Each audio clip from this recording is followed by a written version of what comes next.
വീണ്ടും ഒരിക്കൽ കൂടെ ദൈവവചനവുമായി നിങ്ങളുടെ മുമ്പേ നിൽക്കുവാൻ തക്കവണ്ണം ദൈവം നൽകിയ ഈ നല്ല സാവകാശത്തിനായി ഞാൻ ദൈവത്തെ സ്തുതിക്കുന്നു.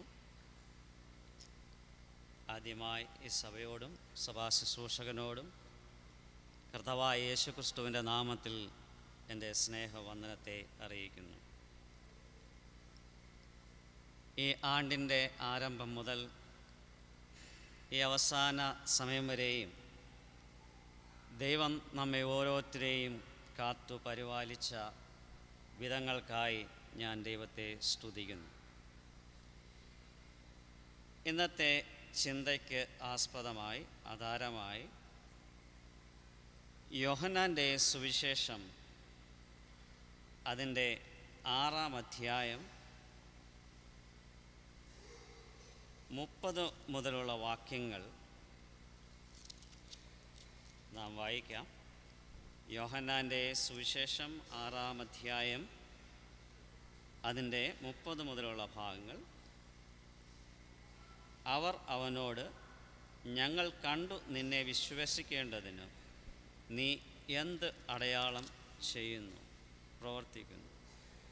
നമ്മുടെ പിതാക്കന്മാർ മരുഭൂമിയിൽ മന്ന തിന്നു, അവർക്ക് തിന്നുവാൻ സ്വർഗത്തിൽ നിന്നുള്ള അപ്പം കൊടുത്തു എന്ന് എഴുതിയിരിക്കുന്നുവല്ലോ എന്ന് പറഞ്ഞു. യേശു അവരോട്, ആമേൻ ആമേൻ, ഞാൻ നിങ്ങളോട് പറയുന്നു, സ്വർഗത്തിൽ നിന്നുള്ള അപ്പം മോശയല്ല നിങ്ങൾക്ക് തന്നത്, എൻ്റെ പിതാവത്രേ സ്വർഗത്തിൽ നിന്നുള്ള സാക്ഷാൽ അപ്പം നിങ്ങൾക്ക് തരുന്നത്. ദൈവത്തിൻ്റെ അപ്പമോ സ്വർഗത്തിൽ നിന്ന് ഇറങ്ങി വന്ന് ലോകത്തിന് ജീവനെ കൊടുക്കുന്നത് ആകുന്നു എന്ന് പറഞ്ഞു. അവർ അവനോട്, കർത്താവേ, ഈ അപ്പം എപ്പോഴും ഞങ്ങൾക്ക് തരേണമേ എന്ന് പറഞ്ഞു. യേശു അവരോട് പറഞ്ഞത്, ഞാൻ ജീവൻ്റെ അപ്പമാകുന്നു. എൻ്റെ അടുക്കൽ വരുന്നവന് വിശക്കയില്ല, എന്നിൽ വിശ്വസിക്കുന്നവന് ഒരു നാളും ദാഹിക്കയില്ല. വീണ്ടും അതിൻ്റെ 47 മുതൽ 51 വരെയുള്ള ഭാഗങ്ങളും വായിക്കാം. ആമേൻ ആമേൻ, ഞാൻ നിങ്ങളോട് പറയുന്നു, വിശ്വസിക്കുന്നവന് നിത്യജീവനുണ്ട്. ഞാൻ ജീവൻ്റെ അപ്പമാകുന്നു. നിങ്ങളുടെ പിതാക്കന്മാർ മരുഭൂമിയിൽ മന്ന തിന്നിട്ടും മരിച്ചുവല്ലോ. ഇതാ, തിന്നുന്നവൻ മരിക്കാതിരിക്കേണ്ടതിന് സ്വർഗത്തിൽ നിന്ന് ഇറങ്ങി വന്ന അപ്പമാകുന്നു. സ്വർഗത്തിൽ നിന്ന് ഇറങ്ങിയ ജീവനുള്ള അപ്പം ഞാനാകുന്നു. ഈ അപ്പം തിന്നുന്നവൻ എല്ലാം എന്നേക്കും ജീവിക്കും. ഞാൻ കൊടുക്കാനിരിക്കുന്ന അപ്പമോ ലോകത്തിനു ജീവന് വേണ്ടി ഞാൻ കൊടുക്കുന്ന എൻ്റെ മാംസമാകും. ഈ ഭാഗം നാം പലപ്പോഴും വായിച്ചിട്ടുള്ള ഒരു ഭാഗമാണ്. പ്രത്യേകിച്ചും നമ്മുടെ ലോർഡ് സപ്പർ സമയത്ത് അധിക സമയം നമ്മൾ വായിക്കുന്ന ഒരു ഭാഗമാണിത്. ഇന്നത്തെ ചിന്താവിഷയം യേശു ജീവൻ്റെ അപ്പമാകുന്നു. ഇത് വരും ദിവസങ്ങളിൽ പ്രസംഗിക്കുന്നതിൻ്റെ ഒരു ആമുഖമായി ചില ഭാഗങ്ങൾ മാത്രമേ ഇന്നത്തെ നമ്മുടെ സഭാരാധനയുടെ സമയത്ത് ചിന്തിക്കുവാൻ കഴിയുകയുള്ളൂ. ഈ യോഹന്നാൻ്റെ സുവിശേഷം ഇതിനു മുമ്പ് ഒരു പ്രാവശ്യം ഞാൻ പ്രസംഗിച്ചപ്പോൾ പറഞ്ഞു, ഇത് സുവിശേഷങ്ങളിൽ ഏറ്റവും അവസാനം എഴുതപ്പെട്ട ഒരു സുവിശേഷമാണ്. സുവിശേഷം ഒന്നേ ഉള്ളൂ. സുവിശേഷം എന്ന് പറയുന്നത് കർത്താവായ യേശുക്രിസ്തു. ആ യേശുക്രിസ്തുവിനെ വിവിധ കോണുകളിൽ നിന്ന് യേശുവിനെക്കുറിച്ച് അവതരിപ്പിക്കുന്നതാണ് ഈ സുവിശേഷങ്ങൾ 4. യോഹന്നാൻ്റെ സുവിശേഷം എഴുതപ്പെട്ടത് ഏകദേശം AD 80-നും 85-നും ഇടയിലുള്ള കാലഘട്ടത്തിലാണെന്ന് വിശ്വസിക്കപ്പെടുന്നു. അങ്ങനെയെങ്കിൽ സഭ സ്ഥാപിതമായി സഭ അതിൻ്റെ വളർച്ചയിലേക്ക് പ്രാപിക്കുന്ന സമയത്ത് യേശുക്രിസ്തുവിനെ സഭയ്ക്ക് പൊതുവെ വളരെ വ്യക്തമായി വെളിപ്പെടുത്തുന്നതിന് വേണ്ടി അപ്പോസ്തലനായ യോഹന്നാൻ എഴുതുന്ന ഒരു സുവിശേഷമാണ് യോഹന്നാൻ്റെ സുവിശേഷം. അപ്പോൾ ഈ സുവിശേഷം എഴുതിയതിൻ്റെ ഉദ്ദേശം എന്താണെന്ന് നാം നോക്കുമ്പോൾ, ഇത് വായിക്കുമ്പോൾ അത് മനസ്സിലാക്കുവാൻ വളരെ പെട്ടെന്ന് നമുക്ക് മനസ്സിലാക്കുവാൻ കഴിയും. അതിനൊരു വാക്യം നമുക്ക് ആസ്പദമായി നമുക്ക് വായിക്കാം. അത് യോഹന്നാൻ്റെ സുവിശേഷം 20-ാം അധ്യായം അതിൻ്റെ 30-31 വാക്യങ്ങൾ വായിക്കുമ്പോൾ ഈ സുവിശേഷം എന്തിനാണ് എഴുതിയെന്ന് നമുക്കവിടെ കാണുവാൻ കഴിയും. ഈ പുസ്തകത്തിൽ എഴുതിയിരിക്കുന്നതല്ലാതെ മറ്റ് അനേക അടയാളങ്ങളും യേശു തൻ്റെ ശിഷ്യന്മാർ കാണുക ചെയ്തു. എന്നാൽ യേശു ദൈവപുത്രനായ ക്രിസ്തു എന്ന് നിങ്ങൾ വിശ്വസിക്കേണ്ടതിനും വിശ്വസിച്ചിട്ട് അവൻ്റെ നാമത്തിൽ നിങ്ങൾക്ക് ജീവൻ ഉണ്ടാകേണ്ടതിനും ഇത് എഴുതിയിരിക്കുന്നു. അപ്പോൾ അതാണ് ഇതിൽ എഴുതിയതിൻ്റെ ഉദ്ദേശം. ഞാനിന്ന് നമുക്കൊരുമിച്ച് ഈ ദൈവവചനം ചിന്തിക്കാം. ഓക്കെ, യൂഷ്വൽ ഒരു പ്രസംഗമായിരിക്കില്ല, ഒരു ടീച്ചിങ് മെത്തേഡിൽ എന്ന് നമുക്ക് ഒരുമിച്ചത് ചിന്തിക്കുവാനായി ഞാൻ ആഗ്രഹിക്കുന്നു. ആ വാക്യം ഒന്ന് ശ്രദ്ധിച്ച് ഒന്ന് നോക്കാമോ? നമ്മുടെ ബൈബിളിലേക്ക് ആ വാക്യങ്ങൾ, ആ 2 വാക്യങ്ങൾ നാം ശ്രദ്ധിച്ച് നോക്കുമ്പോൾ അവിടെ എഴുതിയിട്ടുണ്ട്, ഈ പുസ്തകത്തിൽ എഴുതിയിരിക്കുന്നതല്ലാതെ മറ്റ് അനേകം അടയാളങ്ങൾ. ആ വാക്ക് ശ്രദ്ധിക്കുക, അടയാളങ്ങൾ. അതിനുശേഷം 31-ാം വാക്യത്തിൽ കടന്നു വരുമ്പോൾ അവിടെ പറയുന്നുണ്ട്, യേശു ദൈവപുത്രനായ ക്രിസ്തു എന്ന് നിങ്ങൾ വിശ്വസിക്കേണ്ടതിനും. അടുത്ത 2-ാമത്തെ ഒരു വാക്കാണ് വിശ്വസിക്കുക. വിശ്വസിച്ചിട്ട് അവൻ്റെ നാമത്തിൽ നിങ്ങൾക്ക് ജീവൻ ഉണ്ടാകേണ്ടതിനും ഇത് എഴുതിയിരിക്കുന്നു. യോഹന്നാൻ്റെ സുവിശേഷത്തിൻ്റെ ഒരു പ്രത്യേകത, യോഹന്നാൻ്റെ സുവിശേഷത്തിൽ അത്ഭുതങ്ങളെ അടയാളങ്ങളായിട്ടാണ് പ്രസ്താവിച്ചിരിക്കുന്നത്. മറ്റ് 3 സുവിശേഷങ്ങളിലും യേശു അത്ഭുതം ചെയ്തു എന്ന് പറയുമ്പോൾ, യോഹന്നാൻ്റെ സുവിശേഷത്തിൽ അത്ഭുതങ്ങളെ അടയാളങ്ങൾ, അല്ലെങ്കിൽ ഇംഗ്ലീഷിൽ സയൻസ് എന്ന വാക്ക് ഉപയോഗിച്ചിരിക്കുന്നത്. നമുക്കറിയാം, സൈൻ ബോർഡ് നമ്മൾ യാത്ര ചെയ്യുമ്പോൾ കാണത്തില്ലേ, സൈൻ ബോർഡ്. അതിന് തുല്യമായൊരു വാക്കാണ് ഉപയോഗിച്ചിരിക്കുന്നത്, സൈൻ. അപ്പോൾ ആ സൈൻ എന്ന വാക്കിൻ്റെ അർത്ഥം എന്താണെന്ന് ചോദിക്കുമ്പോൾ, ആ അടയാളം അല്ലെങ്കിൽ സൈൻ, ആ അത്ഭുതം, ആ അത്ഭുതത്തെക്കുറിച്ചല്ല പറയുന്നത്. സൈൻ ബോർഡ് എങ്ങനെ ഒരു ദിശയെക്കുറിച്ചോ അല്ലെങ്കിൽ ഒരു സ്ഥലത്തെക്കുറിച്ചോ ചൂണ്ടിക്കാണിക്കുന്നതിന് തുല്യമായി യേശു ചെയ്ത ഓരോ അത്ഭുതങ്ങളും പ്രസ്താവിക്കുന്നത് എന്താണെന്ന് ചോദിച്ചാൽ, യേശു ആരാണെന്ന് വെളിപ്പെടുത്തുന്ന അത്ഭുതങ്ങളായിരുന്നു യേശു പ്രവർത്തിച്ച ഓരോ അത്ഭുതങ്ങളും. അതുകൊണ്ടാണ് യോഹന്നാൻ പറയുന്നത്, ഇത് അടയാളം, അടയാളങ്ങളുടെ ആരംഭമായി യേശു എന്താ ചെയ്തേ? കാനാവിലെ കല്യാണത്തിന് പച്ചവെള്ളം വീഞ്ഞാക്കി. അത് കഴിഞ്ഞൊരു വാക്കും കൂടെ അവിടെ പറയുന്നുണ്ട്. അതെന്തുവാ? അങ്ങനെ യേശു തൻ്റെ മഹത്വത്തെ വെളിപ്പെടുത്തി തൻ്റെ ശിഷ്യന്മാർ അവനിൽ വിശ്വസിപ്പാനിടയായി. മേ ബി 2:9 തോന്നുന്നു, മേ ബി 2-ാം അധ്യായം 9-ാം വാക്യത്തിലായിരിക്കും തോന്നുന്നു.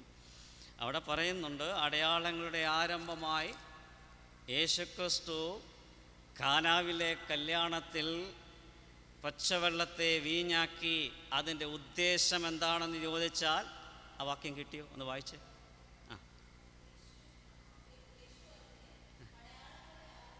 അടയാളങ്ങളുടെ ആരംഭമായി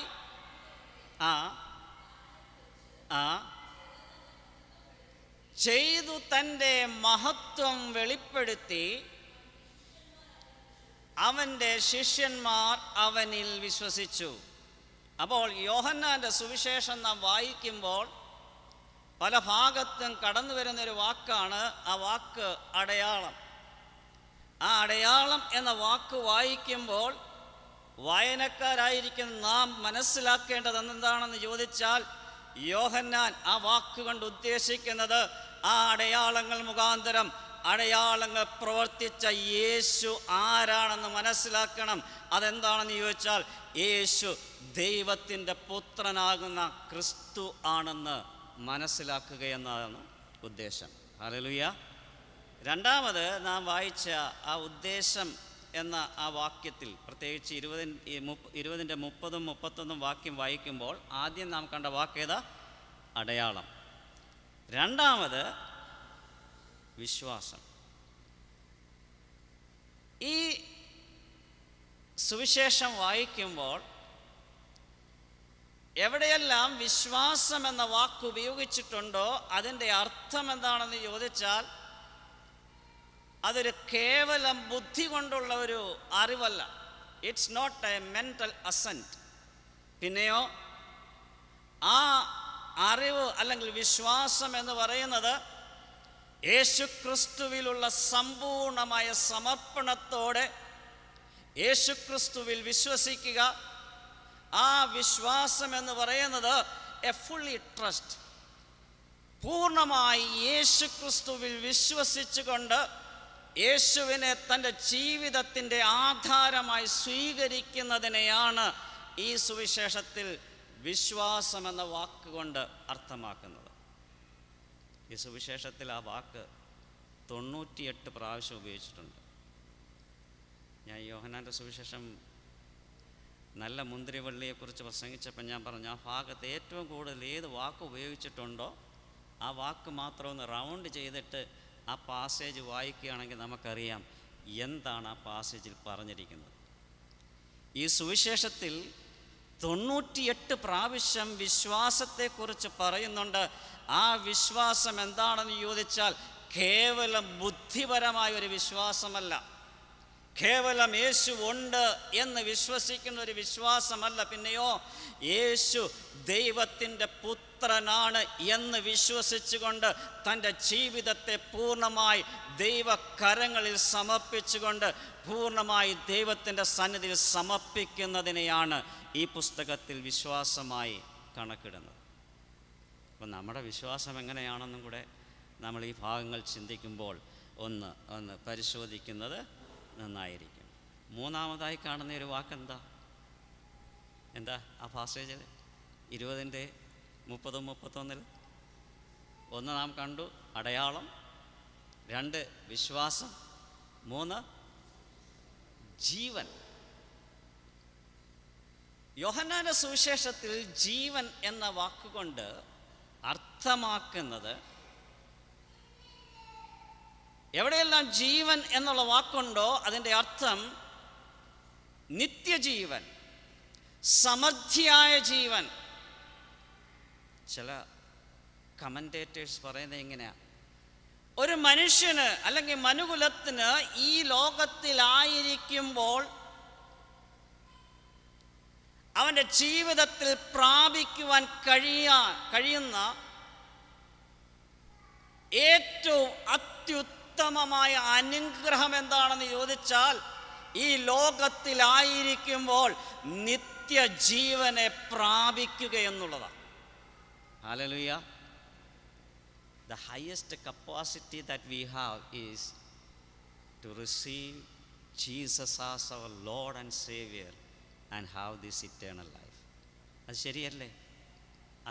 അതിനല്ലേ ദൈവം തൻ്റെ പുത്രനായി യേശുവിനെ ഈ ലോകത്തിലേക്ക് അയച്ചത്? അതെന്തിനാണെന്ന് ചോദിച്ചാൽ ഈ ലോകത്തുള്ള സകലരും യേശുവിനെ തൻ്റെ രക്ഷിതാവായി സ്വീകരിച്ചുകൊണ്ട് നിത്യജീവൻ ഓഹരിക്കാരായി തീരുക. ഹല്ലേലൂയ. അപ്പോൾ ഈ സുവിശേഷത്തിൽ എവിടെ നാം ജീവൻ എന്നുള്ള വാക്ക് വായിക്കുമ്പോൾ അവിടെ നാം മനസ്സിലാക്കണം, ഈ ജീവൻ എന്ന് പറയുന്നത് ഇറ്റ്സ് അബണ്ടൻ്റ് ലൈഫ്, സമൃദ്ധിയായ ജീവൻ. യേശു പറഞ്ഞില്ല, ഞാൻ വന്നത്, കള്ളൻ വന്നത് എന്തിനാ? മോഷ്ടിപ്പാനും മുടിപ്പാനും, അറുപ്പാനും മുടിപ്പാനും മോഷ്ടിപ്പാനും വന്നപ്പോൾ ഞാൻ വന്നത് നിങ്ങൾക്ക് ജീവൻ നൽകുവാനും സമൃദ്ധിയായ ജീവൻ. ഹല്ലേലൂയ. അതാണ് ഈ പുസ്തകം എഴുതിയതിൻ്റെ ഉദ്ദേശം. ഇനി നാം വായിച്ച ഭാഗത്തേക്ക് കടന്നു വരാം. ഞാൻ പറഞ്ഞല്ലോ, ഈ ഭാഗം ഒരുപക്ഷെ നമ്മൾ പൂർണ്ണമായി ഇന്ന് ചിന്തിച്ച് തീരത്തില്ല. എങ്കിലും നാം വായിച്ച ഭാഗത്തേക്ക് കടന്നു വരുമ്പോൾ 6-ാം അധ്യായത്തിൽ നമുക്ക് കാണുവാൻ കഴിയുന്നത് യേശു ക്രിസ്തു 6-ാം അധ്യായത്തിൻ്റെ ആദ്യ ഭാഗത്ത് കടന്നു വരുമ്പോൾ യേശു കർത്താവ് 5 അപ്പം കൊണ്ട് 5000 പേരെ പോഷിപ്പിച്ചു.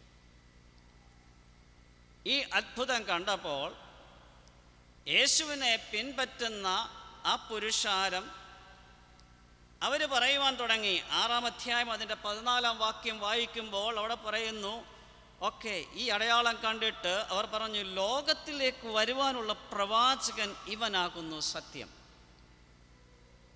ആവർത്തന പുസ്തകം അതിൻ്റെ 18-ാം അധ്യായം 15-ാം വാക്യം വായിക്കുമ്പോൾ മോശ യഹൂദന്മാരോടായി അല്ലെങ്കിൽ ഇസ്രയേലിയരോടായി പറഞ്ഞു.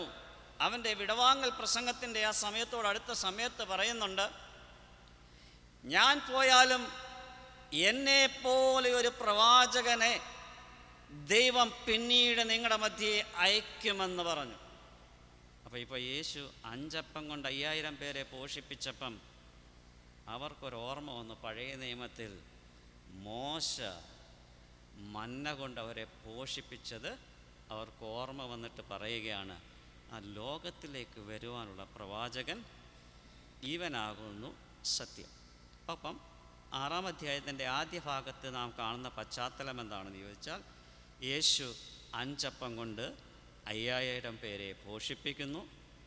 ഈ അത്ഭുതം കണ്ടിട്ട് 15-ാം വാക്യത്തിൽ വരുമ്പോൾ ഈ ജനമെല്ലാം യേശുവിനെ പിടിച്ച് രാജാവാക്കുവാൻ ഭാവിക്കുന്നു എന്ന് അറിഞ്ഞിട്ട് യേശു പിന്നെയും തനിച്ച് മലയിലേക്ക് വാങ്ങിപ്പോയി പ്രാർത്ഥിപ്പാനായി കടന്നുപോയതായി നമുക്ക് കാണുവാൻ കഴിയും.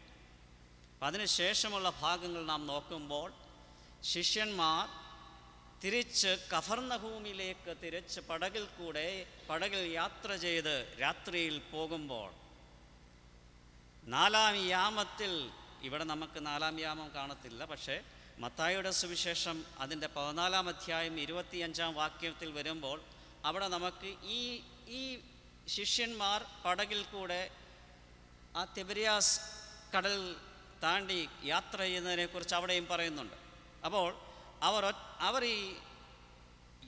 അതിൽ ബോട്ടിൽ യാത്ര ചെയ്യുന്ന സമയത്ത് അവിടെ പറയുന്ന 4-ാം യാമത്തിൽ അവർ കടലിലെ കാറ്റിനാൽ വലഞ്ഞ് അവർ യാത്ര ചെയ്യുന്ന ആ ബോട്ട് മുങ്ങിപ്പോകുമെന്ന് ഭയഭീതരായിരിക്കുന്ന സമയത്ത് നാം കാണുന്നത് 4-ാം യാമത്തിൽ ഈ ശിഷ്യന്മാരുടെ അടുത്തേക്ക് കടന്നു വന്ന യേശുവിനെ നമുക്ക് കാണുവാൻ കഴിയും. ചില സമയത്ത് നമ്മൾ ചിന്തിക്കുന്ന യാമം, 4-ാം യാമം എന്ന് പറഞ്ഞാൽ എന്താ? അവരുടെ യാമം തുടങ്ങുന്നത് 6, 9, 12, 3. ഇപ്പം 4-ാം യാമം ആയില്ലേ. അപ്പം വെളുപ്പിനെ 3 മണി നേരം എല്ലാവരും നന്നായിട്ട് ഉറങ്ങുന്ന സമയം അല്ലേ. ഇപ്പോഴത്തെ ജനറേഷൻ മിക്കവാറും ഉറങ്ങുന്ന 3 മണിക്കാണ് അല്ലേ. ഏറ്റവും നന്നായി ഉറങ്ങുന്ന ആ സമയത്ത് നമുക്ക് കാണുവാൻ കഴിയുന്നത് ഈ ബോട്ടിൽ മുങ്ങുവാറായ ഈ ശിഷ്യന്മാരെ രക്ഷിപ്പാനായി കടന്നു വരുന്ന യേശുവിനെ കാണുവാൻ കഴിയും. അപ്പം ഞാൻ ഈ അടയാളങ്ങളുടെ കാര്യം പറഞ്ഞല്ലോ, ഒരു കാര്യം പറയുവാൻ വിട്ടുപോയി. ഈ പുസ്തകത്തിൻ്റെ ഒരു പ്രത്യേകത കൂടി അടയാളങ്ങളോടുള്ള ബന്ധത്തിൽ പറഞ്ഞുകൊണ്ട് മുമ്പോട്ട് പോകുവാൻ ആഗ്രഹിക്കുന്നു. ഈ യോഹന്നാൻ്റെ സുവിശേഷത്തിൽ യോഹന്നാൻ പ്രത്യേകമായി തിരഞ്ഞെടുത്ത 7 അത്ഭുതങ്ങളെ അടയാളങ്ങളായി നമുക്ക് കാണുവാൻ കഴിയും. അതിലെ ആദ്യത്തെയാണ് കാനാവിലെ കല്യാണത്തിന് പച്ചവെള്ളത്തെ ദൈവം വീഞ്ഞാക്കിയത് നമുക്ക് കാണുവാൻ കഴിയും. പിന്നീട് നാം വായിച്ചതുപോലെ 5 അപ്പം കൊണ്ട് 5000 പേരെ പോഷിപ്പിച്ചത് ഒരടയാളമായി നമുക്ക് കാണുവാൻ കഴിയും. പിന്നെ രാജഭൃത്യൻ്റെ മകനെ സൗഖ്യമാക്കുന്നത് ഒരടയാളമായി നമുക്ക് കാണുവാൻ കഴിയും. 38 വർഷമായി തളർന്നു കിടന്ന ആ വ്യക്തിയെ യേശുക്രിസ്തു സൗഖ്യമാക്കുന്നത് ഒരടയാളമായി നമുക്ക് ഈ പുസ്തകത്തിൽ കാണുവാൻ കഴിയും. അതുപോലെ ജന്മനാൽ അന്ധനായി ജനിച്ച വ്യക്തിയെ സൗഖ്യമാക്കുന്നത് നമുക്കൊരടയാളമായി കാണുവാൻ കഴിയും. ഇങ്ങനെ ഓരോ അടയാളങ്ങളായി അവസാനം നമുക്ക് കാണുവാൻ കഴിയുന്നത് ലാസറിനെ മരിച്ചവരിൽ നിന്ന് ഉയർപ്പിച്ചതായി യേശുക്രിസ്തു ഒരടയാളം ചെയ്തതായി നമുക്ക് കാണുവാൻ കഴിയും. അങ്ങനെ ഈ പുസ്തകത്തിൽ 7 അടയാളങ്ങൾ യോഹന്നാൻ പ്രത്യേകമായി സെലക്ട് ചെയ്ത് ഉപയോഗിച്ചിട്ടുണ്ട്. അതുപോലെ നാം ഇന്ന് വായിച്ച ആ വാക്യത്തിൽ വരുമ്പോഴും ഞാൻ ജീവൻ്റെ അപ്പമാകുന്നു എന്ന് ഉപയോഗിച്ചിരിക്കുന്ന ഐ ആം സേയിങ്സ് എന്ന് പറഞ്ഞൊരു ഇതുണ്ട് ഈ പുസ്തകത്തിൽ. അതിന്ന് ഞാൻ വിവരിച്ച് പറയുന്നില്ല. അതിലെ ഒരു ആദ്യത്തെ ഒരു ഐ ആം സേയിങ് ആണ്, ഞാൻ ആകുന്നു എന്നുള്ള ആദ്യത്തെ ഒരു ഐ ആം സേയിങ് ആണ് നമ്മളിന്ന് വായിച്ചത്, ഞാൻ ജീവൻ്റെ അപ്പമാകുന്നു. അപ്പോൾ യേശു ക്രിസ്തു 5 അപ്പം കൊണ്ട് 5000 പേരെ പോഷിപ്പിച്ചു. യേശുവിനെ രാജാവാക്കുവാൻ നോക്കി. യേശുവിൻ്റെ ശിഷ്യന്മാർ തനിച്ച് ബോട്ടിൽ യാത്ര ചെയ്യുമ്പോൾ രാത്രിയിൽ 4-ാം യാമത്തിൽ അവർ ഭയഭീതരായിരുന്ന സമയത്ത് യേശു ക്രിസ്തു വെള്ളത്തിന്മീതെ നടന്നുകൊണ്ട് ശിഷ്യന്മാരുടെ അടുത്ത് കടന്നു വന്നതായി നമുക്ക് കാണുവാൻ കഴിയും. അതിനുശേഷമുള്ള ഭാഗമാണ് നാം വായിച്ചത്.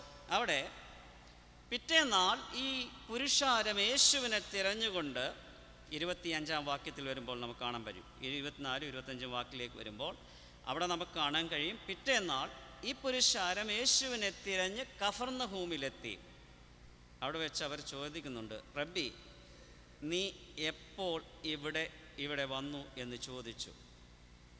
അതിനുത്തരമായി യേശുക്രിസ്തു പറയുന്നത്, ആമേൻ ആമേൻ ഞാൻ നിങ്ങളോട് പറയുന്നു, നിങ്ങൾ അടയാളം കണ്ടത് കൊണ്ടല്ല, പിന്നെയോ അപ്പം തിന്നു തൃപ്തരായത് കൊണ്ടത്രേ എന്നെ അന്വേഷിക്കുന്നത്. ഇപ്പോൾ യോഹന്നാൻ്റെ സുവിശേഷത്തിൽ അടയാളത്തിൻ്റെ ഉദ്ദേശം എന്താ നമ്മൾ കണ്ടേ? ആദ്യം ഞാൻ പറഞ്ഞല്ലോ, അടയാളം എന്തിനാണ് യോഹന്നാൻ്റെ സുവിശേഷത്തിൽ? യേശു അത്ഭുതം എന്തിനാ പ്രവർത്തിച്ചതെന്ന് ചോദിച്ചാൽ ആ അത്ഭുതത്തിൽ കൂടെ യേശു വെളിപ്പെടുത്തുകയാണ്, ഞാൻ ദൈവത്തിൻ്റെ പുത്രനായ ക്രിസ്തുവാണ്. പക്ഷേ ഇവിടെ ഈ യഹൂദന്മാർ അല്ലെങ്കിൽ ഈ പുരുഷാരം യേശുവിനെ പിൻപറ്റുന്നത് എന്തിനാണെന്ന് ചോദിച്ചാൽ, അവർക്ക് യേശു പ്രവർത്തിക്കുന്ന അടയാളങ്ങൾ കാണണം. പ്രത്യേകിച്ചും തലേ ദിവസം യേശു പ്രവർത്തിച്ച ഒരടയാളം എന്താണെന്ന് ചോദിച്ചാൽ, 5 അപ്പം കൊണ്ട് 5000 പേരെ പോഷിപ്പിച്ചു. അന്നത്തെ കാലഘട്ടത്തിൽ, ഇത് 1-ാം സെഞ്ചുറി യേശുക്രിസ്തുവിൻ്റെ കാലത്ത് യഹൂദ്യ നാട്ടിൽ നടന്ന ഒരു സംഭവമായുമ്പോൾ, അന്നത്തെ കാലഘട്ടത്തിൽ അത് actually it was an agrarian community എന്ന് പറയുന്നത്. അഗ്രികൾച്ചറൽ ആണ് അവരുടെ മെയിൻ സോഴ്സ് ഓഫ് ഇൻകം, അല്ലേ? ജീവിക്കാനുള്ള സോഴ്സ് ഓഫ് ഇൻകം എന്ന് പറയുന്നതും അവർ പ്രവർത്തിക്കുന്നതിൻ്റെയും ഭൂരിഭാഗവും അവർക്ക് ചെലവിടേണ്ടതും എന്തിനു വേണ്ടിയാണ്? ആഹാരത്തിന് വേണ്ടിയാണ്. അപ്പോൾ ഇന്ന് 5 അപ്പം കൊണ്ട് 5000 പേരെ പോഷിപ്പിച്ച് അവരുടെ ഭൗതിക ആവശ്യങ്ങൾ യേശു സാധിപ്പിച്ചു കൊടുത്തപ്പോൾ അവർക്കൊരു കാര്യം മനസ്സിലായി, ഈ യേശുവിൻ്റെ പിന്നാലെ ഞാൻ പിൻപറ്റിയാൽ എൻ്റെ ഭൗതിക ആവശ്യങ്ങൾ നിറവേറ്റുവാൻ യേശു മതി. അതാ ഇന്നത്തെ കാലഘട്ടത്തിലും പലപ്പോഴും യേശുവിനെ പിൻപറ്റുന്നതിൻ്റെ ഒരു മെയിൻ ഉദ്ദേശം എന്താ? ഭൗതിക ആവശ്യങ്ങൾക്ക് യേശു മതിയായവനല്ലേ? ആണ്. കാരണം ഈ ഒരു അത്ഭുതം കൊണ്ട് യേശു സ്ഥാപിക്കുന്നതും അതാണ്, നമ്മുടെ ഭൗതിക ആവശ്യങ്ങൾക്ക് യേശു മതിയായവനാണ് എന്നുള്ളതും അതിനുണ്ട്. പക്ഷേ അതിലുപരിയായി ചില കാര്യങ്ങൾ യേശു ക്രിസ്തു ഇവിടെ പറയുന്നു. ഇതിന് മറുപടിയായി പറഞ്ഞ വാക്യങ്ങളിൽ നാം വായിച്ച ഭാഗത്തേക്ക് ആദ്യം കടന്നു വരാം. പെട്ടെന്ന് തന്നെ നമുക്ക് കടന്നു വരാം. അതെന്താണെന്ന് ചോദിച്ചാൽ 35-ാം വാക്യത്തിലാണ് അതിൻ്റെ മറുപടിയായി യേശു ക്രിസ്തു പറഞ്ഞുകൊണ്ട് വരുന്നതിലെ അവിടെ അവസാനമായി യേശു പറയുന്നൊരു വാക്കാണ് നാം വായിക്കുന്നത്. അതെന്താണെന്ന് ചോദിച്ചാൽ, യേശു അവരോട് പറഞ്ഞു, ഞാൻ ജീവൻ്റെ അപ്പമാകുന്നു, എൻ്റെ അടുക്കൽ വരുന്നവന് വിശക്കിയില്ല, എന്നിൽ വിശ്വസിക്കുന്നവന് ഒരു നാളും ദാഹിക്കുകയുമില്ല. പക്ഷേ നമ്മൾക്ക് ഇന്ന് ജീവൻ്റെ അപ്പം എന്ന് പറഞ്ഞാൽ ഇന്ന് നമ്മുടെ ഒരു മെയിൻ ആഹാരമാണോ? അല്ല. ഇന്നത്തെ പിള്ളേരോടോ അല്ലെങ്കിൽ യങ്സ്റ്റേഴ്സിനോട് ചോദിച്ചാൽ അവർക്ക് അപ്പം വേണോ? രാവിലെ അപ്പം വേണോ എന്ന് വീട്ടിൽ ചോദിച്ചാൽ പറയും, ഐ ഡോണ്ട് വാണ്ട് അപ്പം, നൂഡിൽസ് വേണം, അല്ലേ? പാസ്ത വേണം. വൈകുന്നേരം ആണെങ്കിൽ പറയും അൽഫാം വേണം, അല്ലേ? ഇതൊക്കെ അല്ലാതെ നമുക്കിത് മനസ്സിലാകുമ്പം വായിക്കുമ്പം we are living in a modern life. നമുക്കൊത്തിരി ചോയ്സ് ഉണ്ട്, ഇല്ലേ? നമുക്കൊത്തിരി ചോയ്സ് ഉണ്ട് ആഹാരത്തിനോടുള്ള ബന്ധത്തിൽ. നമുക്ക് അപ്പം വേണ്ടെങ്കിൽ നമുക്ക് പാസ്റ്റയുണ്ട്, അല്ലെങ്കിൽ മറ്റ് വിധ ആഹാരങ്ങളുണ്ട്. പക്ഷെ യേശുക്രിസ്തു ഇത് പറയുമ്പോൾ ഇതിൻ്റെ ബാക്ക്ഗ്രൗണ്ട് ഞാൻ വായിക്കുമ്പോൾ എനിക്ക് രണ്ട് കാര്യം എനിക്ക് തോന്നിയത്. ഒന്ന്, ഇതിൻ്റെ ബാക്ക്ഗ്രൗണ്ട് എന്താണെന്ന് ചോദിച്ചാൽ അന്നത്തെ ആ കമ്മ്യൂണിറ്റി അവരുടെ മെയിൻ സോഴ്സ് ഓഫ് ആഹാരം എന്ന് പറയുന്നത് അത് ആക്ച്വലി സ്റ്റേപ്പിൾസ്, അല്ലെങ്കിൽ അവരുടെ മെയിൻ ആഹാരം എന്ന് പറയുന്നത് റൊട്ടി, അല്ലെങ്കിൽ നമ്മൾ ഇന്നത്തെ പോലെ ബ്രെഡ്, അതായിരുന്നു. രണ്ട്, അതിൻ്റെ ഒരു കോണ്ടെക്സ്റ്റും കൂടെ എനിക്ക് മനസ്സിലാവുന്നത് എന്താണെന്ന് ചോദിച്ചാൽ, കാരണം അവർ ഈ അത്ഭുതം കണ്ടപ്പോൾ അവർക്ക് ഓർമ്മ വന്നത് എന്താണെന്ന് ചോദിച്ചാൽ മരുഭൂമിയിൽ ദൈവം നടത്തിയ ആ വിധങ്ങൾ, പ്രത്യേകിച്ച് മന്ന കൊടുത്ത ആ 40 വർഷക്കാലം മന്ന കൊടുത്തുകൊണ്ട് അവരെ പോഷിപ്പിച്ച ആ ഒരു ഇൻസിഡൻറ്റും അവരുടെ ഹൃദയത്തിൽ അല്ലെങ്കിൽ മനസ്സിൽ കടന്നു വന്നു. അപ്പം അവിടെ ആ മന്ന അല്ലെങ്കിൽ ആ ആഹാരം, അപ്പം എന്ന് പറയുന്നത് അവരുടെ ജീവിതത്തിൽ ശാരീരികമായ ആവശ്യങ്ങൾ അല്ലെങ്കിൽ ശാരീരികമായ ജീവൻ നിലനിർത്തുന്നതിന് that was the only source. അവിടെ ശാരീരികമായ ജീവൻ നിലനിർത്തുന്നതിന് മന്നയെന്നിരിക്കട്ടെ, അല്ലെങ്കിൽ യേശു പറയുന്നത് പോലെ അപ്പം അല്ലെങ്കിൽ ബ്രെഡ് എന്ന് പറയുന്ന ആ വാക്കുകൊണ്ട് ഉദ്ദേശിക്കുന്നത് എന്ന് വെച്ചാൽ അന്നത്തെ ആ സാഹചര്യത്തിൽ അവർക്ക് ജീവിക്കുവാൻ, അവരുടെ ശാരീരിക ആവശ്യത്തിന് വേണ്ടി, അതിൻ്റെ സംതൃപ്തിക്കും ശാരീരിക വികസനത്തിനും വളർച്ചയ്ക്കും പോഷകത്തിനും എല്ലാമായി ഉപയോഗിക്കുവാനായി ഒറ്റ ഒരു സോഴ്സേ ഉണ്ടായിരുന്നുള്ളൂ. അതിനെയാണ് ആ അപ്പം കൊണ്ട് ഉദ്ദേശിക്കുന്നത്. അപ്പോൾ യേശുക്രിസ്തു ഇവിടെ പറയുകയാണ്, ഞാൻ ആണ് ജീവൻ്റെ അപ്പം. കാരണം പഴയ നിയമത്തിലെ മന്ന തിന്ന പഴയ നിയമത്തിലെ പിതാക്കന്മാരാകട്ടെ, അതുപോലെ യേശുക്രിസ്തുവിനെ പിൻപറ്റുന്ന ആ സമൂഹമാകട്ടെ, ശാരീരികമായ ഭക്ഷണം കഴിക്കുന്നവരെല്ലാവരും തന്നെ ഈ ലോകത്തിൽ നശിച്ചു പോകുമ്പോൾ യേശുക്രിസ്തു പറയുകയാണ്, നിങ്ങളുടെ ആത്മാവിൻ്റെ രക്ഷയ്ക്ക് വേണ്ടി ദൈവം അയച്ചിരിക്കുന്ന സാക്ഷാൽ മന്ന അപ്പം ഞാനാകുന്നു. നിങ്ങളുടെ ആത്മീക ജീവിതത്തിന് there is no other source. അതുകൊണ്ടല്ലേ അപ്പോസ്തല പ്രവൃത്തി 4:12 പറയുന്നത്, മറ്റൊരുത്തനിലും രക്ഷയില്ല, ആകാശത്തിൻ കീഴിൽ മനുഷ്യരുടെ ഇടയിൽ നൽകപ്പെട്ട വേറൊരു നാമവുമില്ല. പ്രിയ ദൈവമക്കളെ, ഇന്നത്തെ ഈ ഭാഗം നമ്മൾ കംപ്ലീറ്റ് ആയിട്ട് നോക്കത്തില്ല, എങ്കിലും ഇതിൽ നിന്ന് 1-2 കാര്യങ്ങൾ, കാരണം ജീവൻ്റെ അപ്പം അതിൻ്റെ മറ്റ് വശങ്ങളൊക്കെ നമുക്കറിയാവുന്നത് കൊണ്ട് ഇന്ന് ഞാൻ ഫോക്കസ് ചെയ്യാൻ പോകുന്നത്, അവസാനത്തെ ഈ 10 മിനിറ്റ് നമുക്ക് ഫോക്കസ് ചെയ്യാനുള്ളത്, what we can do, what is the step that we can take. യേശുക്രിസ്തു നമ്മുടെ ജീവിതത്തിൽ, നമ്മുടെ ആത്മിക ജീവിതത്തിൻ്റെ ഒരേ ഒരു സോഴ്സായി യേശുക്രിസ്തു മാത്രമാണ് ഉള്ളതെങ്കിൽ what we have to do.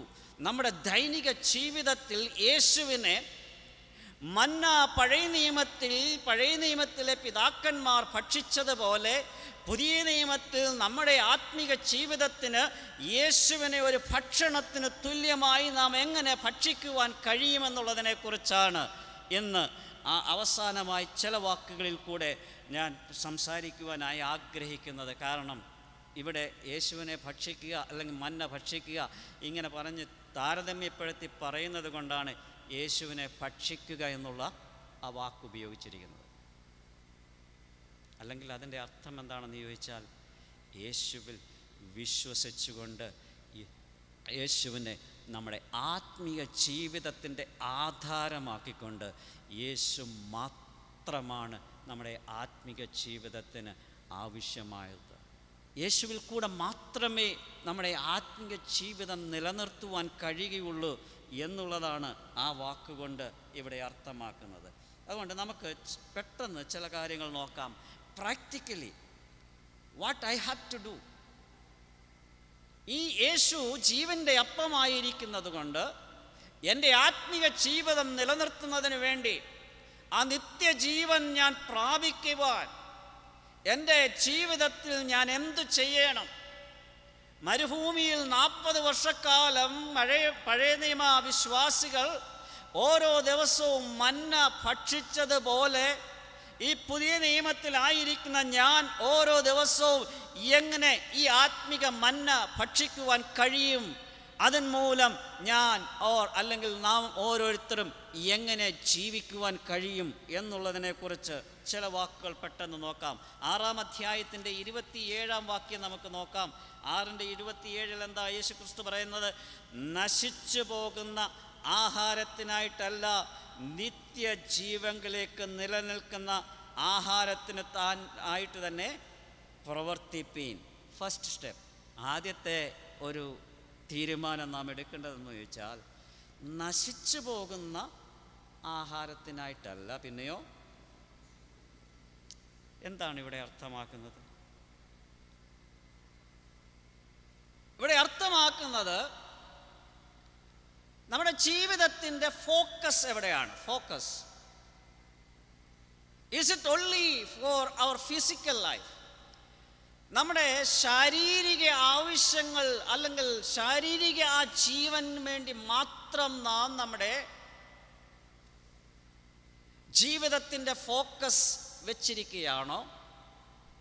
കാരണം ഈ യഹൂദന്മാർ, ഈ പുരുഷാരം യേശുവിൻ്റെ പിന്നാലെ അവനെ അന്വേഷിച്ച് കടന്നുപോയതിൻ്റെ ഉദ്ദേശത്തെ യേശുക്രിസ്തു പറയുകയാണ്, നിങ്ങൾ അടയാളങ്ങൾ കണ്ടത് കൊണ്ടല്ല, പിന്നെയോ നിങ്ങൾക്ക് ഭക്ഷിപ്പാൻ ഞാൻ അപ്പം നൽകിയത് കൊണ്ട് നിങ്ങൾ എന്നെ പിന്തുടരുന്നു. യേശു പറയുകയാണ്, നശിച്ചു പോകുന്ന ആഹാരത്തിനായിട്ടല്ല, പിന്നെയോ നിത്യജീവങ്കിലേക്ക് നിലനിൽക്കുന്ന ആഹാരം. Where is our priority? Yeshukristu ഉപമകൾ അല്ലെങ്കിൽ ഉദാഹരണങ്ങളായി ചില കാര്യങ്ങൾ പറയുമ്പോൾ യേശുക്രിസ്തു ലാസറിനെക്കുറിച്ചും ധനവാനായ ഒരു മനുഷ്യനെക്കുറിച്ചും പറഞ്ഞു, ഇല്ലേ? ധനവാനെക്കുറിച്ച് എന്താ പറഞ്ഞത്? ധനവാൻ തിന്ന് കുടിച്ച് he was living a luxurious life, അങ്ങനെയാണ് പറഞ്ഞത്, ലക്ഷറിയസ് ലൈഫ്. ഈ ലോകത്തിൽ ആയിരുന്നപ്പോൾ ധനവാൻ his entire life was focused on physical life, earthly life. അവൻ്റെ ജീവിതം മൊത്തവും, അവൻ്റെ ജീവിതത്തിൻ്റെ വീക്ഷണം എന്താണെന്ന് ചോദിച്ചാൽ, ഈ ലോകത്തിൽ ഏറ്റവും നന്നായി ഈ ലോകത്തിലെ സുഖസൗകര്യങ്ങളോടെ ജീവിക്കണമെന്നുള്ള ഒരു ഫോക്കസ് മാത്രം. അത് വേണ്ട എന്ന് ദൈവവചനം പറയുന്നില്ല, പക്ഷേ അതിലുപരിയായി ഉണ്ടായിരിക്കേണ്ടുന്ന ഒരു കാര്യമാണ് യേശുക്രിസ്തു പറയുന്ന. കാരണം എന്താണെന്ന് ചോദിച്ചാൽ, ഈ ലോകത്തിൽ നമ്മുടെ ജീവിതം അനശ്വരമാണോ? അല്ല, പിന്നെ നശ്വരമാണ്. ഈ ലോകത്തിൽ സകലതും നശിക്കും. പഴയ നിയമത്തിൽ നാം സ്വർഗത്തിൽ നിന്ന് ലഭിച്ച ആ ആത്മിക മന്ന തിന്ന യഹൂദന്മാരെ കുറിച്ച് യേശുക്രിസ്തു സാക്ഷ്യം പറയുകയാണ്. ആ സ്വർഗീയ ഭക്ഷണം ഭക്ഷിച്ചവരെല്ലാം തന്നെ മരുഭൂമിയിൽ പട്ടുപോയി, മരുഭൂമിയിൽ നശിച്ചുപോയി. അങ്ങനെയെങ്കിൽ പ്രിയ ദൈവമക്കളെ, നമ്മുടെ ജീവിതത്തിൽ, ക്രിസ്തീയ ജീവിതത്തിൽ, where is our focus? Is it on physical life or is it for the eternal life? നമ്മുടെ ഈ ആത്മീയ ജീവിതത്തിൽ, ഈ ശാരീരിക ജീവിതത്തിന് മാത്രം നാം ഫോക്കസ് ചെയ്തുകൊണ്ട് ജീവിക്കുകയാണോ, അതോ നിത്യതയിൽ ദൈവത്തോടൊപ്പം ആ സ്വർഗത്തിൽ ജീവിക്കേണ്ടതിന് വേണ്ടി ഈ ലോകത്തിലായിരിക്കുമ്പോൾ തന്നെ ആത്മീയ ജീവിതത്തിന് നമ്മുടെ ശാരീരിക ജീവിതത്തെക്കാൾ പ്രാധാന്യം നാം കൊടുക്കുന്നുണ്ടോ എന്ന് നമ്മെ തന്നെ ഒന്ന് ശോധന ചെയ്ത് നോക്കുന്നത് നന്നായിരിക്കും. രണ്ടാമത്തത് 6:29 വാക്യം നാം വായിക്കുമ്പോൾ, അവിടെ 6:29 ആ വാക്യം ഒന്ന് വായിച്ചേ.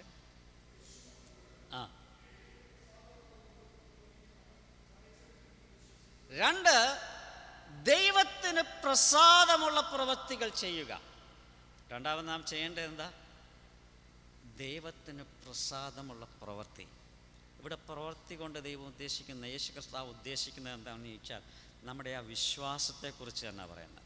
കാരണം ആരും പ്രവൃത്തി കൊണ്ട് ദൈവത്തിൻ്റെ സന്നിധിയിൽ നീതിമാനാകുവാൻ കഴിയുകയില്ല.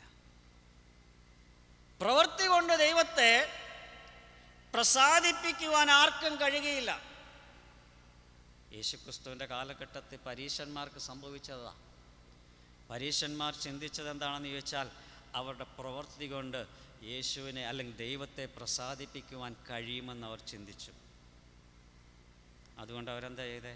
ആഴ്ചയിൽ 2 ദിവസം ഉപവസിക്കും. അത് മൺഡേ ആൻഡ് തേഴ്സ്ഡേ. തിങ്കളാഴ്ചയും വ്യാഴാഴ്ചയും അവർ ഉപവസിക്കും. കിട്ടുന്നതിനെല്ലാം താരം കൊടുക്കും. പിന്നെ അവർ ഉപവസിക്കുന്നവരായിരുന്നു, പ്രാർത്ഥിക്കുന്നവരായിരുന്നു. അവർ പ്രാർത്ഥിക്കുന്നത് എങ്ങനെയാണ്? അവർ ഉപവസിക്കുമ്പോൾ എങ്ങനെയാണെന്നറിയോ? യേശുക്രിസ്തു പറഞ്ഞു, നിങ്ങൾ പ്രാർത്ഥിക്കുമ്പോൾ മുഖം വാടരുതെന്ന് പറഞ്ഞു. പക്ഷേ പരീശൻ അങ്ങനല്ല. അവൻ ഉപവസിക്കുമ്പോൾ മുഖം വാടി കാണിക്കും. അപ്പം ചോദിക്കും ആളുകൾ, എന്താ നിൻ്റെ മുഖം വാടിയിരിക്കുന്നത്? ഓ, ഞാൻ ഇന്ന് ഉപവാസമാണ്. മനസ്സിലായോ? പരീശൻ അവൻ്റെ പ്രാർത്ഥനാ സമയത്ത് ആ മന്ദിരത്തിലേക്ക് പ്രാർത്ഥിക്കുവാൻ കടന്നു പോകും. പക്ഷേ അവന് ടൈം അറിയാം അവിടെ ബെല്ലടിക്കുന്ന എപ്പോഴാണെന്ന്.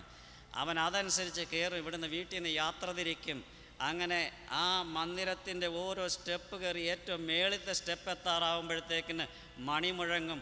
ഉടനെ അവൻ 2 കൈയും പൊക്കി അവിടെ നിന്നോട്ട് പ്രാർത്ഥിക്കാൻ തുടങ്ങും. അപ്പം പോകുന്നവനെല്ലാം കാണും, ആ ഇവൻ പ്രാർത്ഥിക്കുന്നവനാണ്.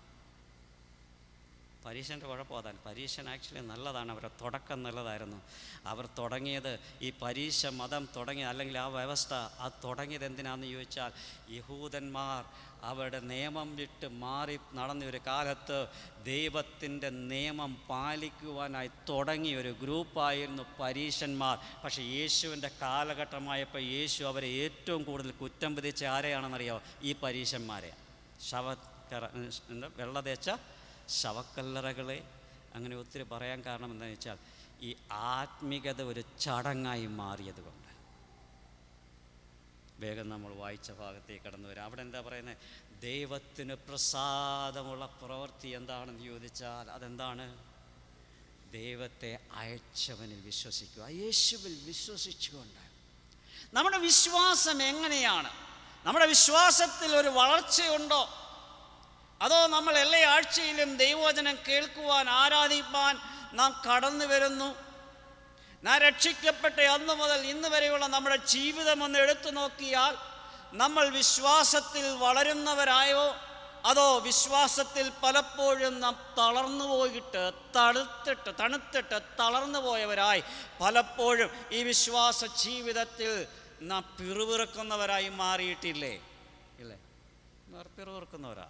എന്തെങ്കിലും പ്രതികൂലം കടന്നു വരുമ്പോൾ, പ്രതിസന്ധികൾ കടന്നു വരുമ്പോൾ, പ്രശ്നങ്ങൾ കടന്നു വരുമ്പോൾ ഈ വിശ്വാസ ജീവിതത്തിൽ പലപ്പോഴും നാം പിറുപിറുക്കുന്നവരായി മാറിയിട്ടുണ്ടോ എന്ന് നോക്കുന്നത് നന്നായിരിക്കും. അടുത്തത് നമുക്ക് വായിക്കാം. 35-ാം വാക്യം. 35-ാം വാക്യം. ഞാൻ ജീവൻ്റെ അപ്പമാകുന്നു. ഓക്കെ. എൻ്റെ അടുക്കൽ വരുന്നവന് വിശക്കുകയില്ല, എന്നിൽ വിശ്വസിക്കുന്നവന് ഒരു നാളും ദാഹിക്കുകയില്ല.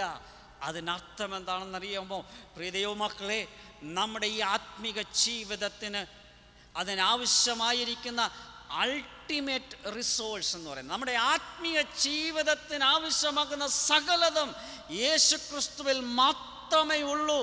അതുകൊണ്ട് നമ്മുടെ ആത്മീയ ജീവിതത്തിൽ ഈ ദൈവത്തോടൊപ്പം, ഈ ദൈവത്തെ അറിയുവാൻ, ഈ ദൈവത്തെ ഒരു ഭക്ഷണത്തിന് തുല്യമായി, ആഹാരത്തിന് തുല്യമായി നമ്മുടെ ഡേ ടു ഡേ ലൈഫിൽ പ്രായോഗികമായി എടുക്കത്തക്ക രീതിയിൽ നാം എന്ത് ചെയ്യുന്നു എന്ന് നമ്മെ തന്നെ ഒന്ന് ശോധന ചെയ്ത് നോക്കുന്നത് നന്നായിരിക്കും. കാരണം എന്താണെന്ന് ചോദിച്ചാൽ, പിതാവായ ദൈവം തൻ്റെ പുത്രനെ ഈ ലോകത്തിലേക്ക് അയച്ചിരിക്കുന്നത് എന്താണെന്ന് ചോദിച്ചാൽ, ഒരു ജീവൻ്റെ അപ്പമായി. ദൈവത്തിൻ്റെ പുത്രൻ ജീവൻ്റെ അപ്പമായി നമ്മളുടെ ഇടയിൽ കടന്നു വന്നു. കാരണം നാം അവൻ മൂലം ജീവിക്കുവാനാണ്. ഹല്ലേലൂയ. യേശുവിൽ കൂടെ മാത്രമേ നമുക്ക് ഈ ആത്മീയ ജീവിതത്തിൽ മുന്നേറുവാൻ കഴിയുകയുള്ളൂ. അതുകൊണ്ട് പ്രിയ ദൈവമക്കളെ, നമ്മുടെ ക്രിസ്തീയ ജീവിതത്തിൽ യേശുവിനെ ഓരോ ദിവസവും ആഹാരം നാം പഴയ നിയമത്തിൽ മന്നവർ എങ്ങനെ ഭക്ഷിച്ചോ അതിന് തുല്യമായി ആത്മീകമായി വളരുവാൻ തക്കവണ്ണം യേശുവിനോടൊപ്പം യേശുവിനെ അറിയുവാൻ, യേശുവിനോടൊപ്പം സമയം ചിലവഴിക്കുവാൻ, യേശുവിൻ്റെ ആ കമ്മ്യൂണിയൻ അനുഭവിക്കത്തക്ക രീതിയിൽ അവൻ്റെ സന്നിധിയിൽ സമയം ചെലവഴിച്ചുകൊണ്ട് യേശുവിൽ വസിപ്പാൻ തക്കവണ്ണം നാം എത്ര സമയം ചെലവഴിക്കുന്നു എന്ന് ഈ വർഷത്തിൻ്റെ അവസാന സമയങ്ങളിലോട് അടുത്ത ഈ സമയത്ത് നമ്മെ തന്നെ ഒന്ന് ശോധന ചെയ്ത് നോക്കുന്നത് നന്നായിരിക്കും. യേശു ജീവൻ്റെ അപ്പമായി കടന്നു വന്നിരിക്കുകയാണ്. അവസാനമായി ഒരു വാക്കും കൂടെ വായിച്ച് ഞാൻ അവസാനിപ്പിക്കുവാൻ ആഗ്രഹിക്കുന്നു. 6:51 നാം വായിക്കാം. അവിടെ എഴുതിയിരിക്കുന്നത്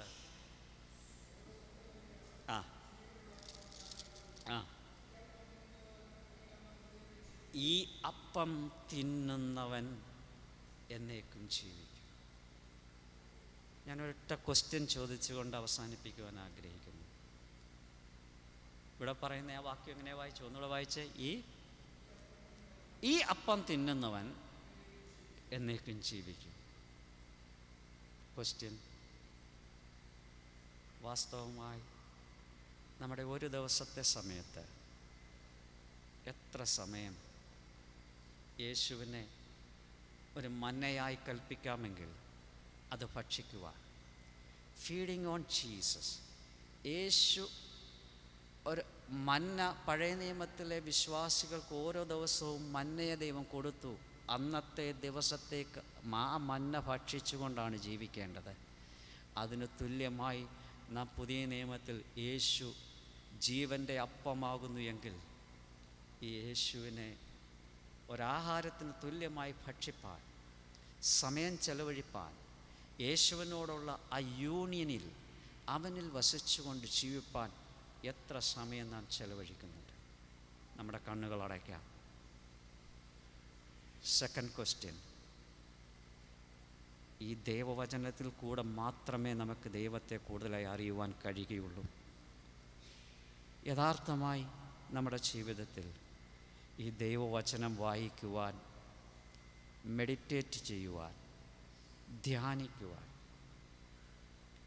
ഒരു 15 മിനിറ്റെങ്കിലും, ഒരധ്യായമെങ്കിലും വായിക്കുവാനായി ഈ ഒരു വർഷം നമുക്ക് ഓരോ ദിവസവും സമയം ചെലവഴിപ്പാൻ കഴിഞ്ഞിട്ടുണ്ടോ? ഇല്ല എങ്കിൽ നശിച്ചു പോകുന്ന ആഹാരത്തിന് വേണ്ടി പരിശ്രമിക്കുന്ന ആളുകളാണ് നാം. നിത്യജീവനിലേക്ക് പോകുന്നതിന് വേണ്ടി പരിശ്രമിക്കുന്ന വ്യക്തികളല്ല നാം. കാരണം യേശു പറയുന്നത് എന്താണ്? നിങ്ങൾ ഈ അടയാളങ്ങൾ കണ്ടിട്ട് എന്നിൽ വിശ്വസിക്കുവാനല്ല കടന്നു വന്ന, പിന്നെയോ വീണ്ടും അടയാളങ്ങൾ കണ്ട് നിങ്ങളുടെ ശാരീരിക ആവശ്യങ്ങൾ നിറവേറ്റുവാനായി കടന്നു വന്നിരിക്കുന്നുവെന്ന് ഇവിടെ യേശുക്രിസ്തു പറയുവാനിടയായി. സാക്ഷാൽ ജീവൻ്റെ അപ്പം യേശുവാണ്. യേശുവിൽ കൂടെ മാത്രമേ, പ്രിയ ദൈവമക്കളെ, നമുക്ക് ഈ ആത്മീക ജീവിതത്തിൽ മുന്നോട്ട് പോകുവാൻ കഴിയുകയുള്ളൂ. യേശുക്രിസ്തു നമുക്ക് അപ്പം നൽകുന്നൊരു വ്യക്തിയല്ല, പിന്നെയോ യേശുക്രിസ്തു പറയുന്ന ഞാനാണ് അപ്പം എന്നാണ്. നിങ്ങൾ എൻ്റെ പിന്നാലെ വന്നാൽ ഞാൻ നിങ്ങൾക്ക് അപ്പം തരാമെന്നല്ല യേശു പറയുന്നത്, പിന്നെയോ ഞാനാണ് അപ്പം, എന്നെ ഭക്ഷിപ്പിൻ. നമുക്ക് എഴുന്നേറ്റ് നിൽക്കാം, നമ്മുടെ ജീവിതത്തെ കർത്താവിൻ്റെ കരങ്ങളിൽ സമർപ്പിക്കാം.